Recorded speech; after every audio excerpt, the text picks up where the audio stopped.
حرم حرم عربی لفظ ہے۔ اس کے معنی ہیں قابل عزت، مقدس چیز، احترام کے لائق، محترم۔ لفظ حرم کئی طرح استعمال ہوتا ہے۔ حرم زنان خانے کو یعنی گھر کے اس حصے کو کہا جاتا ہے جس میں عورتیں رہتی ہیں۔ مکہ مدینے اور اس کے ارد گرد کے چند میل کا علاقہ بھی حرم کہلاتا ہے۔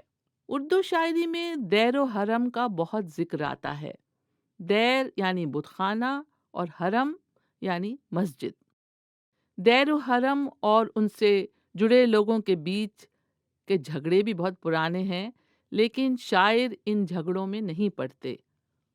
وہ کہتے ہیں بجھ رہے ہیں چراغ دیر و حرم، دل جلاؤ کہ روشنی کم ہے۔